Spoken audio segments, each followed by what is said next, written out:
So may nakita ko sa Facebook, sabi 17.7 horsepower, pero ang sinunod natin na horsepower niya at saka ang correct is doon sa Mitsubishi website.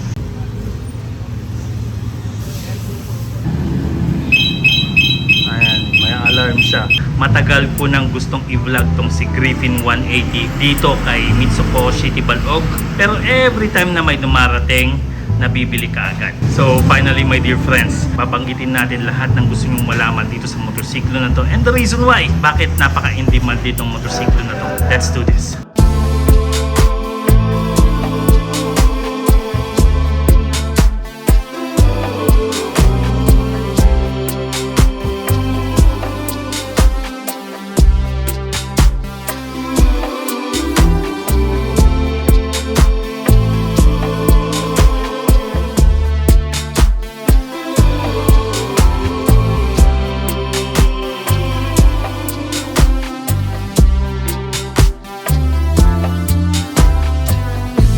By the way, meron silang tatlong color variation.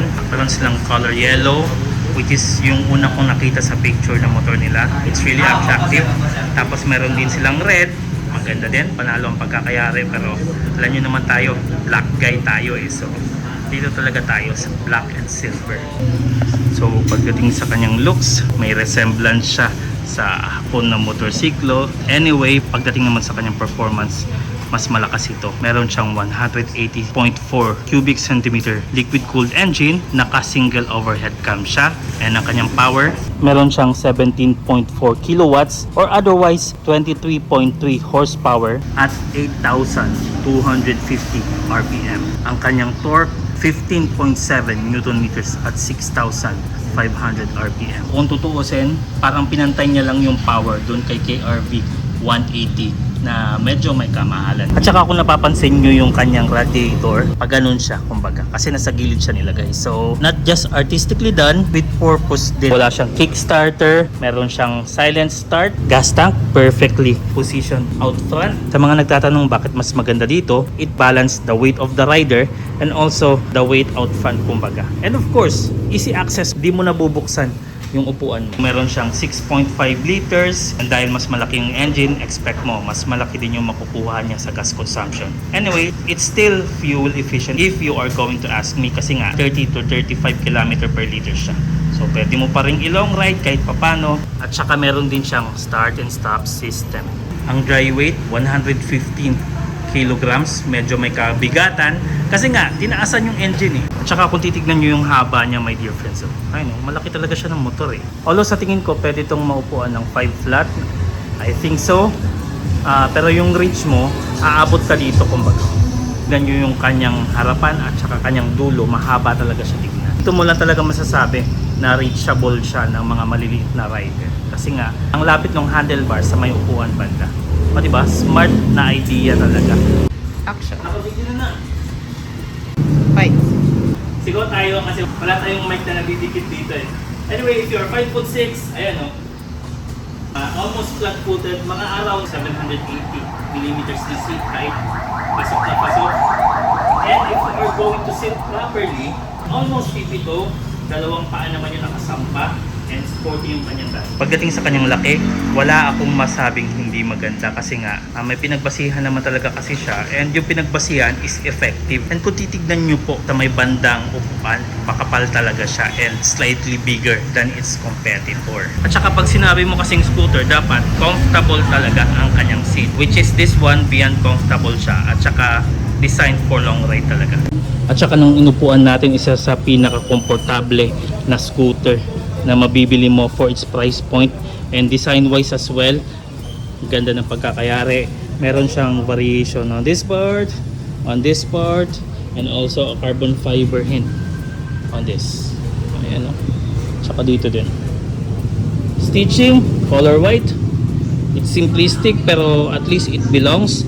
And also, pag sinabi mo kasing scooter, dapat komportable siya. So sa tingin ko, very comfy to sa long ride. Kung 5'6" tall passenger ka, around 70 kilograms just like me, ayan, hindi ito maganda sa long ride sa tingin ko. Siguro chicks, sasakay dito pwede. Ang kanyang seat compartment, malaki naman po. I think, half face helmet, kasyang kasya dito eh. Ayan. At saka dahil sa idea ng 180, maybe my brain is confusing me. Kasi ang laki niya talaga tignan eh. Meron siyang fly screen, color black, and also I love this kind of plastic. Na yung tipong may variation siya ng glossy sa kanyang fly, and then sa kanyang end dito, meron siyang matte plastic dito. And logo dito ng Euromotor. Tignan nyo tong parte na to, meron siyang metallic gray. Sa plastic by the way, but paint finish, glossy, panalo. Pointy din siya dito all the way sa kanyang harapan. I love the idea. The Griffin sticker, not that bad. Maganda naman ang pagkakagawa. It's not that seamless pero maganda. And pagdating sa kanyang headlight, napaka-innovative po and aggressive if you're going to ask me.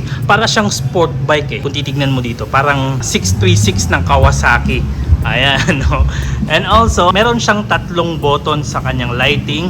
So, pwede mong patayin to while you're riding para hindi takaw gulo. Meron siyang DRL dito. Ang kanyang headlight, LED projector po tayo. And it has a very beautiful pass switch. Ang ganda, aggressive. And kung titignan nyo, hindi talaga pinagdamot. 6 na LED projector lang. Wala siyang hazard. Ang kanyang turn signal, all LED po. And may additional siya na lighting dito. Ang ganda na pagkakayari. Tsaka kung titignan nyo yung harapan niya, honeycomb or hexagonal na plastic styling on this part. Pero at least binigyan ng pansin sa pagkakagawa sa kanyang design. Matte dito, metallic gray paint finish po dito. Maayos at saka maganda yung pagkakayari sa kanyang black. It has a graphics on this part, and all the way on this part. Ang kanyang front fender, 2-part po. Out front, metallic gray finish. May CBS na sticker on this part. And also, ayan, plastic tayo dito. Kasi ito yung tagasalo ng dumi. At saka hindi naman masyado nakikita. So, it's not necessarily na pareho sila. Pero maganda pa rin yung variation niya, titignan mo. O, di ba? Tapos may butas din siya dito, daluyan ng hangin for cooling the engine, and also for the aerodynamics, kumbaga, for the motorbike to stay on the ground. Kasi yung positioning ng butas niya nakaganon. So gaganon yung hangin. Likod, separated po ang kanyang LED turn signals. Brake light, ayan o. May X siya na shape. Ang kanyang brake light ganito pa. Ganda. Graphics na color red, makikita nyo po dito. Griffin 180. Napaka pointy po ng kanyang tail.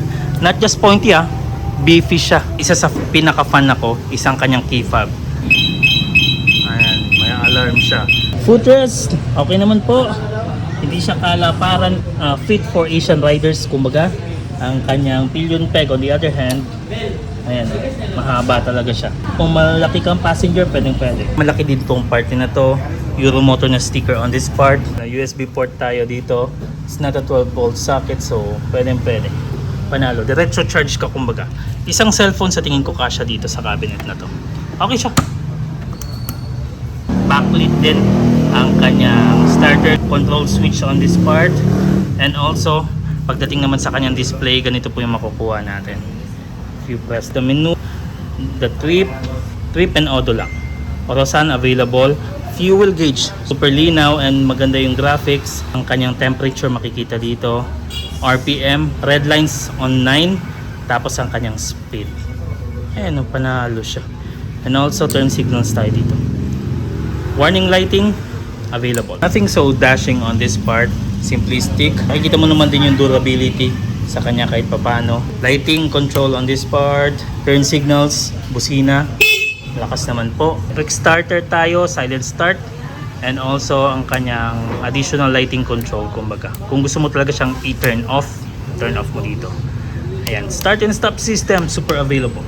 Pass switch, maganda yung pagkakagawa. Brake lever. Ayan.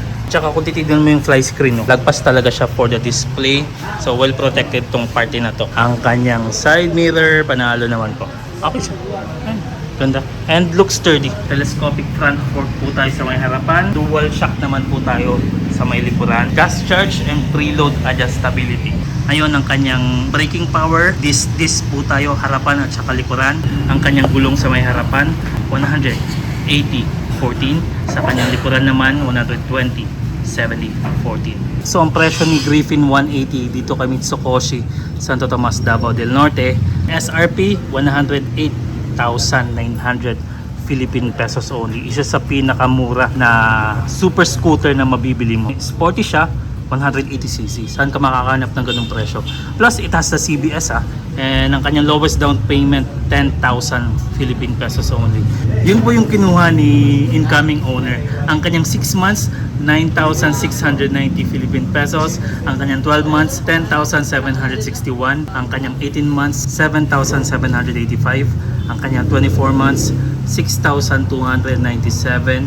And ang kanyang 30 months, 5,404. And of course, ang kanyang 36 months, 4,808 Philippine pesos only. So kahit na hindi siya straight monthly katulad ng mga ibang motor ni Mitsukoshi, at least affordable talaga siya. And yung tipong masasabi mong sa high-end na motorsiklo makakabili ka ng ganito. By the way, massive shoutout kay Sir Kier, the incoming owner of this Griffin 180. Actually, pangalawa pa lang siya dito kay Tibalog na owner nitong Griffin 180. So go visit Mitsukoshi Santo Tomas, Davao del Norte. Link in the description tayo sa sales nila, and link in the description na lang din tayo sa address. Exodus 1440 to everyone. Keep on praying, trust the process, and see you in the next one. Election. If you are going to compare it dito kay Golden Plus Hardware, massive shoutout sa kanila. If you need anything, hardware stuff, available.